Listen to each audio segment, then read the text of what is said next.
वजू करके सो, मौत आई शहीद मरोगे।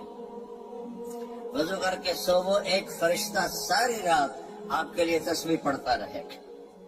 वजू की आदत डालो, शैतान आपसे डरेगा। कितना आसान वजीफा मेरे नबी ने बताया। तो आपने घरों की जिंदगी समझाई तो मैंने उससे कहा बीवियों पे तवीज असर नहीं करते।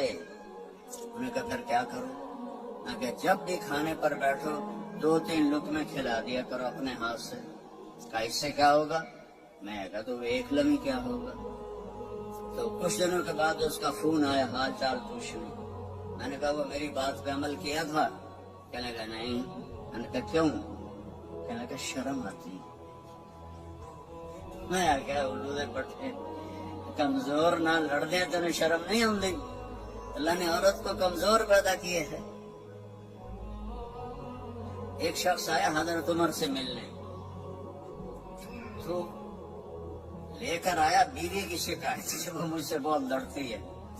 आगे देखा तो उधर भी बेगम ने चढ़ाई की हुई थी। उमर जैसी शख्सियत, वो छोटे छोटे घर आवाज बाहर जा रही, वो थोड़ी देर सुनता रहा।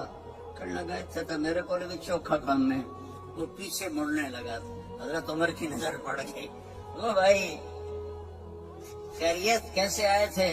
कहा जिस काम वास्ते आया सी इतने में ढेर सारा हो रहा है, मैं तुम की दसा। कहने क्या है? कहा मेरी बीवी में उससे बहुत लड़ती है।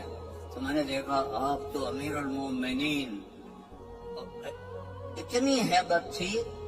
नाई उनके दाढ़ी का खत बना रहा था, उनको छींक आई। हजरत उमर को तो नाई का पेशाब निकल गया रोब से। तो वो कहने लगे आप तो इतने रोब वाले आदमी हैं। वो बीवी आपको क्या सुना रही थी? तो देखो मेरे प्यारे, उसने मेरे बच्चों को पेट में पाला, 9 महीने उसकी तकलीफ उठाई, और एक नहीं जितने बच्चे पैदा हुए। ये तकलीफ जो औरत पे गुजरती है वो हम तो नहीं जान सकते। फिर उसने उनको दूध पिलाया, फिर वो मेरे कपड़े धोती है, फिर वो मेरे लिए खाना बनाती है, फिर वो मेरे घर को साफ सुथरा रखती है। अगर थोड़ा बहुत वो बोल पड़े तो ये तो बहुत छोटी चीज है जो उसका मेरे ऊपर एहसान है। मैंने कहा जा, खाने का वक्त था दोपहर का, उसको लुकमा खिला फिर मुझे बता। थोड़ी देर के बाद उसका फोन आया। कहा मौलाना साहब वो तो अजब ही हो गया। क्या हुआ? कहा मैंने उसके मुंह में लुकमा डाला तो उसका मुंह ऐसे खुला रहेगा और कहने लगी किसने पट्टी पढ़ाई है तुम्हें? तू खुद तो नहीं कर सकता। कहने लगा मुझे मौली तारिक जमील ने ये पट्टी पढ़ाई। तो उसने ऐसे चोली उठाई।